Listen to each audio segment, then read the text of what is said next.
Hello दोस्तों, welcome to our channel लक्ष्य teaching परीक्षा। एक ऐसा लर्निंग प्लेटफॉर्म जहां हम आपके लिए लेकर आते हैं ऐसी विषय से संबंधित वीडियोस जो विभिन्न प्रकार की शिक्षक भर्ती परीक्षाओं में तथा अन्य गवर्नमेंट एग्जाम्स के लिए अति महत्वपूर्ण होती हैं। जिस प्रकार दोस्तों आपने हमारी पहली वीडियोस को प्रतिसाद दिया, आशा है दोस्तों आपको हमारी ये वीडियो ज्योग्राफी की बहुत पसंद आएगी, जहां हम 3 वीडियोस में लगभग 800 प्लस क्वेश्चंस देखेंगे। तो चलिए दोस्तों चलते हैं हम आज की अपनी वीडियो, जिसका पहला प्रश्न इस प्रकार है।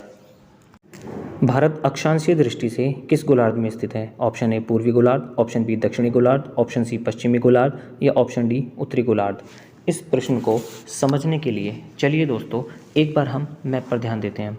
देखो दोस्तों, ये लाइंस अक्षांशीय रेखाएं यानी लैटिट्यूड्स कहलाती हैं, जबकि ये लाइंस जो कि खड़ी लाइंस के होती हैं ये देशांतरीय रेखाएं अर्थात लॉन्गिट्यूड्स को दर्शाती हैं। दोस्तों यहाँ मैप को अगर 4 दिशाओं के आधार पर 4 भाग में बांटें तो आप देखेंगे कि हमारा प्यारा भारत अक्षांशीय दृष्टि से उत्तरी गोलार्ध तथा देशांतरीय दृष्टि से पूर्वी गोलार्ध में आता है, जहाँ इसका अक्षांशीय विस्तार 8 डिग्री 4 मिनट से 37 डिग्री 6 मिनट उत्तरी अक्षांश तथा देशांतरीय विस्तार 68 डिग्री 7 मिनट से 97 डिग्री 25 मिनट पूर्वी देशांतर तक है।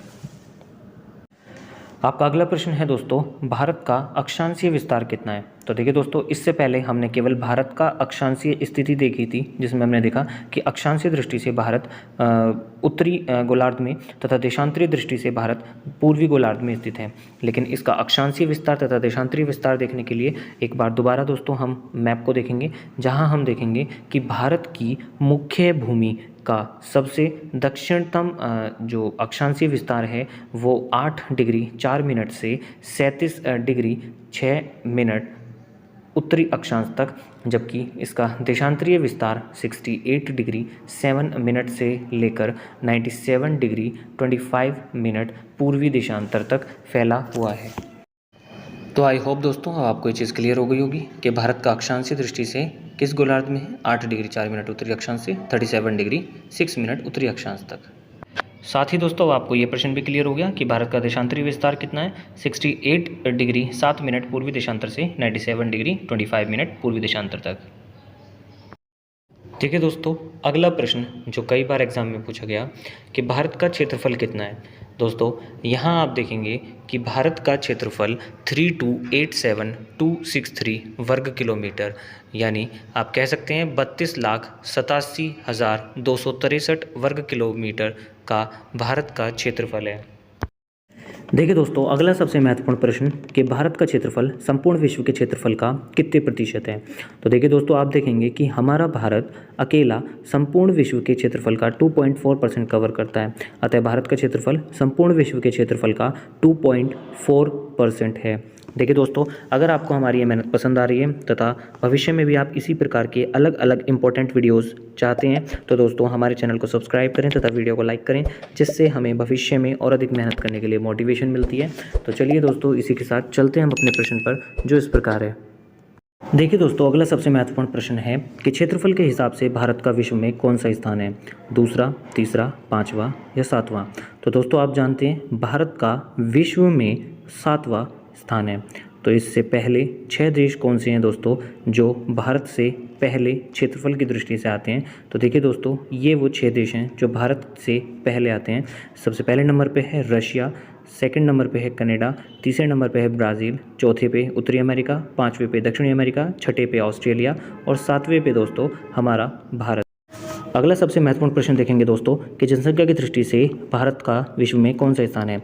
ध्यान दिला दूं दोस्तों, इससे पहले वाले प्रश्न में हमने देखा था कि क्षेत्रफल की दृष्टि से भारत का कौन सा स्थान है, तो वहाँ क्षेत्रफल की दृष्टि से भारत का 7वां स्थान था। लेकिन जनसंख्या की दृष्टि से अगर देखा जाए तो जनसंख्या की दृष्टि से भारत का विश्व में पहला स्थान है। आपको याद होगा दोस्तों, अब से पहले के डेटा के हिसाब से चाइना जनसंख्या की दृष्टि से विश्व में पहले नंबर पर था, लेकिन अभी करंट डेटा के हिसाब से भारत विश्व में जनसंख्या की दृष्टि से पहले नंबर पे है। दोस्तों अगला सबसे महत्वपूर्ण प्रश्न देखते हैं कि भारत का उत्तर से दक्षिण तक का विस्तार कितना है। तो दोस्तों यहाँ आप देखेंगे आने वाले 2 प्रश्नों में कि भारत का उत्तर से दक्षिण तक का विस्तार कितना है तथा भारत का पूर्व से पश्चिम तक का विस्तार कितना है। तो इसी चीज़ को दोस्तों मैथ के ज़रिए एक बार देख लेते हैं, जहाँ हम देखेंगे कि भारत का उत्तर से दक्षिण तक का विस्तार 3214 किलोमीटर का है। वहीं अगर हम देखें कि भारत का पूर्व से पश्चिम तक का विस्तार कितना है, तो पूर्व से पश्चिम तक का विस्तार भारत के उत्तर से दक्षिण तक के विस्तार से थोड़ा कम अर्थात 2933 किलोमीटर है। देखिए दोस्तों आपके लिए एक और सबसे महत्वपूर्ण प्रश्न कि भारत की स्थलीय सीमा की लंबाई कितनी है। दोस्तों आप जानते हैं कि अगर हम पूरे भारत की स्थलीय सीमा की बात करें तो भारत के 28 राज्य और 8 केंद्र शासित प्रदेशों को मिलाकर के जितनी स्थलीय सीमा की लंबाई बनेगी उसके बारे में ये प्रश्न है। तो वह बैठेगी 15,200 किलोमीटर, जिसके अंदर भारत की मुख्य भूमि के जो स्थलीय सीमा है उसके साथ साथ हमने भारत के वे 4 केंद्र शासित प्रदेश जो कि भारत की मुख्य भूमि से अलग हैं, जिनमें लक्षद्वीप, अंडमान निकोबार, दमन द्वीप और दादरा और नागर हवेली शामिल हैं, की स्थलीय सीमाओं को भी इंक्लूड किया है। इस प्रकार याद रखेंगे दोस्तों कि भारत की कुल स्थलीय सीमा की लंबाई 15,200 किलोमीटर, जिसमें भारत के सारे केंद्र शासित प्रदेशों को भी इंक्लूड किया गया है। भारत की मुख्य भूमि के तटीय भाग की लंबाई 6100 किलोमीटर, जिसमें केवल भारत की मुख्य भूमि के तटीय लंबाई देखी गई है, तथा भारत के कुल तटीय भागों की लंबाई 7416 किलोमीटर, जिसमें भारत के पेनिसुलर रीजन के साथ साथ उन चारों केंद्र शासित प्रदेशों की तटीय रेखाओं को भी इंक्लूड किया गया है। अगला महत्वपूर्ण प्रश्न देखेंगे दोस्तों, भारत के उत्तरतम बिंदु का क्या नाम है। तो देखिए दोस्तों आप जानते हैं भारत का उत्तरतम बिंदु कौन सा है, जम्मू कश्मीर। वहाँ जो आपका उत्तरतम बिंदु होगा वो होगा इंदिरा कॉल, ध्यान रखेंगे दोस्तों। अगला महत्वपूर्ण प्रश्न दोस्तों इसी प्रकार का प्रश्न है कि भारत की दक्षिणतम बिंदु का क्या नाम है। तो आप जानते हैं दोस्तों कि भारत के दक्षिणतम बिंदु की बात करें तो अंडमान निकोबार पर स्थित जो इंदिरा पॉइंट है वो भारत का सबसे दक्षिणतम बिंदु है। वहीं अगर हम बात करते हैं कि भारत की मुख्य भूमि पर सबसे दक्षिणतम बिंदु क्या है, तो मुख्य भूमि पर दक्षिणतम बिंदु तमिलनाडु का कन्याकुमारी रहेगा। दोस्तों ये ध्यान रखेंगे क्योंकि ये काफ़ी कन्फ्यूजिंग पॉइंट है। अगला प्रश्न देखेंगे दोस्तों, कौन सी रेखा भारत को लगभग 2 बराबर भागों में बांटती है। तो आप जानते हैं दोस्तों कि भारत को लगभग 2 बराबर भागों में बांटने वाली रेखा कर्क रेखा है, जो भारत को लगभग 2 बराबर भागों में या 2 बराबर हिस्सों में विभाजित करती है। इसी चीज़ को अगर हम मैप के ज़रिए देखें दोस्तों तो हम पाएंगे कि भारत के 8 राज्यों से पास होने वाली जो ये कर्क रेखा है वो भारत को लगभग 2 बराबर भागों में विभाजित करती है। अगला प्रश्न इसी से संबंधित है दोस्तों कि कर्क रेखा भारत के कितने राज्यों से गुजरती है। तो जैसा कि अभी मैंने आपको बताया दोस्तों कि कर्क रेखा भारत के 8 राज्यों से होकर के गुजरती है। अब इन 8 राज्यों के नाम अगर हम मैप के ज़रिए देखें तो आप देखेंगे कि गुजरात, राजस्थान, मध्य प्रदेश, छत्तीसगढ़, झारखंड, वेस्ट बंगाल, त्रिपुरा और मिज़ोरम, ये 8 राज्य हैं दोस्तों जहाँ से कर्क रेखा होकर के गुजरती है तथा भारत को लगभग 2 बराबर हिस्सों में विभाजित भी करती है। चलिए दोस्तों एक आसान सी ट्रिक से हम इन 8 राज्यों के नाम याद कर लेते हैं जिनसे कर्क रेखा होकर के गुजरती है। तो देखिए दोस्तों भारत के ये 8 राज्य हैं मित्रपर, गमछा, झार, अर्थात मिज़ोरम, त्रिपुरा, पश्चिम बंगाल, राजस्थान, गुजरात, मध्य प्रदेश, छत्तीसगढ़ और झारखंड। ये वे 8 राज्य हैं दोस्तों जिनसे कर्क रेखा होकर गुजरती है। नेक्स्ट क्वेश्चन देखेंगे दोस्तों कि भारत की मानक समय रेखा क्या है। तो यहाँ आप देखेंगे दोस्तों कि भारत की मानक समय रेखा 82.5 डिग्री पूर्वी देशांतर की है। इसी से संबंधित अगला प्रश्न भी यही है दोस्तों कि भारत की मानक समय रेखा कितने राज्यों से होकर के गुजरती है। तो आप देखेंगे दोस्तों कि भारत की मानक समय रेखा 5 राज्यों से होकर के गुजरती है। इन 5 राज्यों के नाम हैं उत्तर प्रदेश, मध्य प्रदेश, छत्तीसगढ़, उड़ीसा और आंध्र प्रदेश। इन 5 राज्यों से भारत की मानक समय रेखा होकर के गुजरती है। अगले प्रश्न पे बढ़ने से पहले दोस्तों मैं चाहूँगा आप सभी इस सेशन को लाइक कर दें, सब्सक्राइब करें तथा भविष्य में आने वाली वीडियोस आप तक पहुँचती रहें, इसके लिए आप बेल आइकन को भी प्रेस कर देंगे। तो दोस्तों अगला प्रश्न देखेंगे कि भारत का मानक समय ग्रीनविच से कितना समय आगे है। तो आप जानते हैं दोस्तों कि भारत का मानक समय ग्रीनविच लाइन से 5 घंटा 30 मिनट यानी 5.5 घंटे आगे है। अगला प्रश्न है दोस्तों भारत के कितने पड़ोसी देश हैं। तो देखिए दोस्तों भारत के कितने पड़ोसी देश हैं, किस देश की भारत के साथ कितनी लंबी सीमा लगती है तथा किस देश की भारत के साथ सबसे छोटी सीमा लगती है, कौन सा देश भारत के कितने राज्यों से सीमा साझा करता है, इन सभी पॉइंट्स को हम एक बार ट्रिक के माध्यम से समझेंगे दोस्तों। और ये ट्रिक आपने सुन रखी होगी बचपन में MBA। आई होप दोस्तों आपने ट्रिक ज़रूर सुनी होगी, लेकिन अभी तक दोस्तों इस ट्रिक के माध्यम से हम ये बता पा रहे थे कि बचपन में MBA यानी बांग्लादेश, चाइना, पाकिस्तान नेपाल, म्यांमार, भूटान और अफ़गानिस्तान, अर्थात 7 देश भारत से सीमा साझा करते हैं। अर्थात भारत के 7 पड़ोसी देश हैं, जिनमें बचपन में MBA ट्रिक से हमने देखा कि शुरू में बांग्लादेश भारत के साथ सबसे लंबी सीमा साझा करता है, वहीं अफ़गानिस्तान भारत के साथ सबसे छोटी सीमा साझा करता है। अगला प्रश्न इसी ट्रिक पर बेस्ड है दोस्तों। अगला प्रश्न है, अफ़गानिस्तान की सीमा भारत के कितने राज्यों से लगती है? तो देखिए दोस्तों, पिछले ही प्रश्न में हम लोगों ने देखा है कि हमारे पास एक ट्रिक थी बचपन में MBA, जहां हम देख पा रहे थे कि बांग्लादेश ट्रिक में सबसे शुरू में होने की वजह से भारत के साथ सबसे लंबी सीमा साझा करता है, वहीं अफ़गानिस्तान इसी ट्रिक में सबसे लास्ट में होने की वजह से भारत के साथ सबसे छोटी सीमा साझा करता है। लेकिन एक्चुअल में ये देश भारत के कितने राज्यों से सीमा साझा करते हैं, इस प्रश्न में हमसे ये पूछा गया है। तो दोस्तों यहाँ हम देखेंगे कि इस ट्रिक में यानी कि बचपन में MBA में शुरू के 4 देश यानी कि बांग्लादेश, चाइना, पाकिस्तान, नेपाल भारत के 5-5 राज्यों से सीमा साझा करेंगे, वहीं MBA के M और B यानी म्यांमार और भूटान भारत के 4 राज्यों से तथा अफ़गानिस्तान भारत के केवल एक राज्य से सीमा साझा करेगा। अब ये राज्य कौन कौन से हैं तथा कौन सा देश भारत के किन किन राज्यों के साथ में सीमा साझा कर रहा है, ये दोस्तों हम अपने आगे के प्रश्नों में देखेंगे। आई होप दोस्तों अब आप आंसर कर पाएंगे कि अफ़गानिस्तान की सीमा भारत के कितने राज्यों से लगती है। तो जैसे कि हम ट्रिक में देख चुके हैं दोस्तों कि अफ़गानिस्तान की सीमा भारत के केवल एक राज्य से लगती है और ये राज्य है लद्दाख।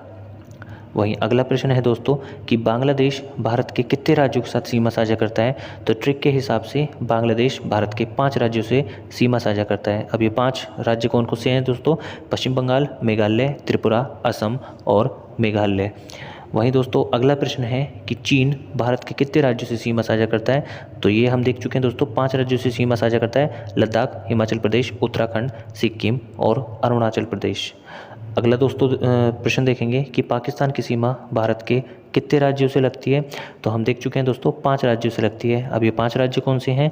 गुजरात, पंजाब, राजस्थान, जम्मू कश्मीर और लद्दाख।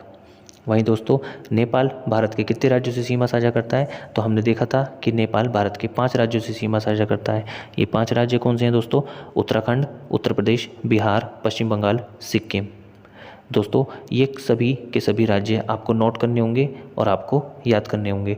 म्यांमार की सीमा भारत के कितने राज्यों से लगती है। तो म्यांमार की सीमा भारत के 4 राज्यों से लगती है, अरुणाचल प्रदेश, नागालैंड, मणिपुर और मिज़ोरम।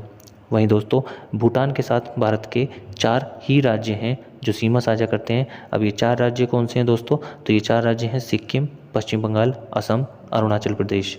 लास्ट हमारे पास में दोस्तों अब इस ट्रिक से संबंधित सारे क्वेश्चन हो गए हैं। तो अगला प्रश्न है दोस्तों कि भारत के किस राज्य की तटीय सीमा सबसे लंबी है। तो आप जानते हैं दोस्तों कि भारत के गुजरात राज्य की तटीय सीमा सबसे लंबी सीमा है। अगला प्रश्न दोस्तों कि भारत के कितने राज्य समुद्र से लगते हैं। तो देखिए दोस्तों इस प्रश्न का उत्तर हम मैप के द्वारा समझेंगे, जहां हम देखेंगे कि भारत के 9 राज्य ऐसे राज्य हैं जो समुद्र से अपनी सीमा साझा करते हैं, जिनमें गुजरात, महाराष्ट्र, गोवा, कर्नाटक, केरल, तमिलनाडु, आंध्र प्रदेश, उड़ीसा और पश्चिम बंगाल। ये 9 राज्य अपनी सीमा समुद्र के साथ साझा करते हैं।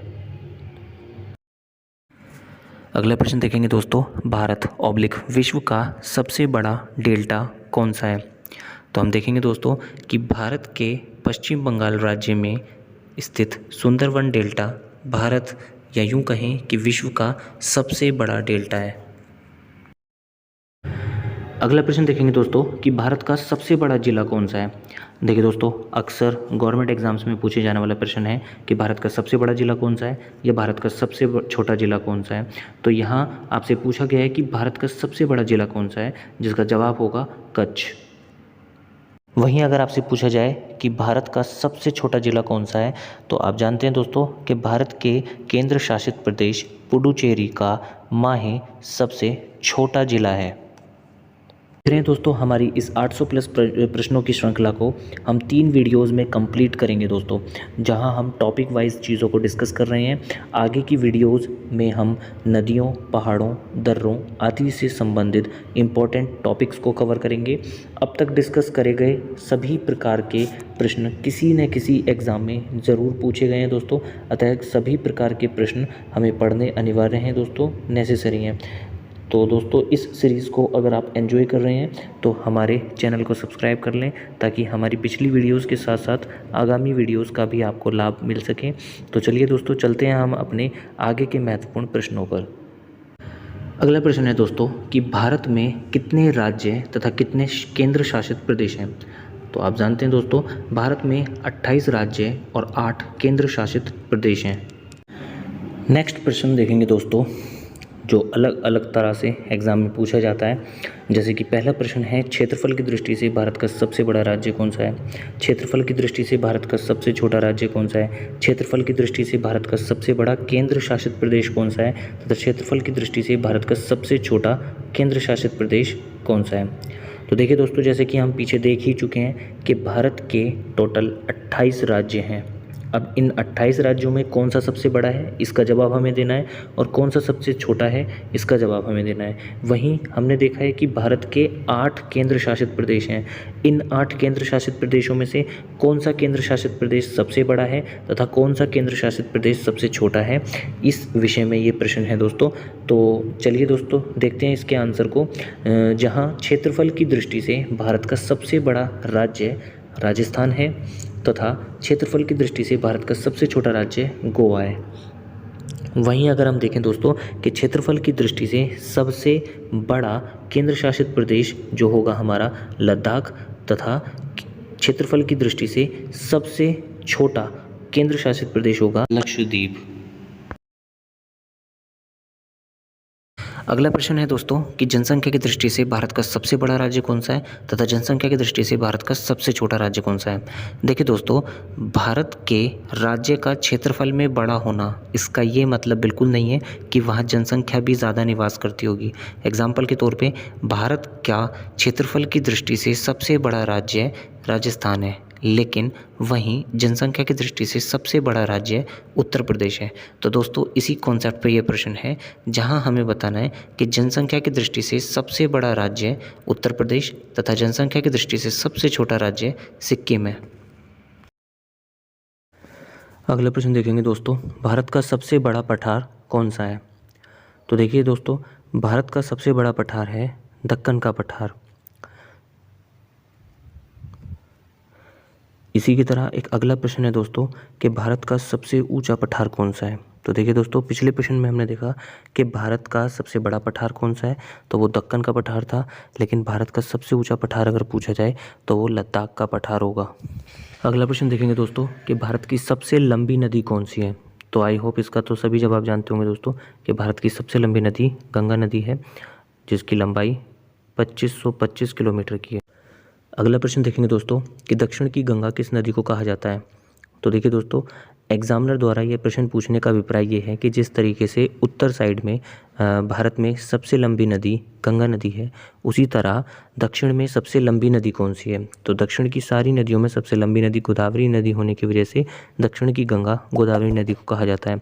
लेकिन अगर आपसे पूछा जाए कि दक्षिण भारत की गंगा नदी किस नदी को कहा जाता है, तो दक्षिण भारत की गंगा यानी पवित्रता के मामले में अगर देखें तो दक्षिण भारत की गंगा कावेरी नदी को कहा जाता है। देखिए दोस्तों, अगला सबसे महत्वपूर्ण क्वेश्चन देखते हैं कि विश्व का सबसे बड़ा नदी द्वीप कौन सा है। तो देखिए दोस्तों, विश्व का सबसे बड़ा नदी द्वीप तथा भारत का सबसे बड़ा नदी द्वीप माजुली नदी द्वीप है, जो भारत के असम राज्य में स्थित है। वहीं दोस्तों, अगर आपसे पूछे कि कौन सी नदी माजुली द्वीप का निर्माण करती है, तो माजुली द्वीप का निर्माण ब्रह्मपुत्र नदी से होता है। और दोस्तों, हम बता चुके हैं आपको कि यह माजुली द्वीप ब्रह्मपुत्र नदी द्वारा असम में बनता है।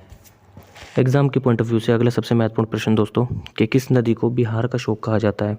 तो आपको बता दें दोस्तों कि कोसी नदी को बिहार का शोक कहा जाता है। अगला सबसे महत्वपूर्ण प्रश्न देखेंगे दोस्तों कि ब्रह्मपुत्र नदी किस दर्रे से होकर भारत में प्रवेश करती है। तो देखिए दोस्तों, अरुणाचल प्रदेश में स्थित यांग्याप दर्रा से ब्रह्मपुत्र नदी भारत में प्रवेश करती है। तो ये थे दोस्तों आज के हमारे ये प्रश्न। इस वीडियो में इतने ही प्रश्न रखेंगे दोस्तों। इससे संबंधित अगली वीडियो भी बहुत जल्द आपके पास हमारे यूट्यूब चैनल के ज़रिए पहुँचेगी। आपको अगर हमारा ये कंटेंट पसंद आया दोस्तों, तथा आपको लगता है कि हाँ ये प्रश्न एग्ज़ाम ओरिएंटेड प्रश्न ही हैं, तो दोस्तों हमारी वीडियो को लाइक करें, तथा जिसने भी चैनल को सब्सक्राइब नहीं किया है वो चैनल को सब्सक्राइब कर लें। धन्यवाद दोस्तों।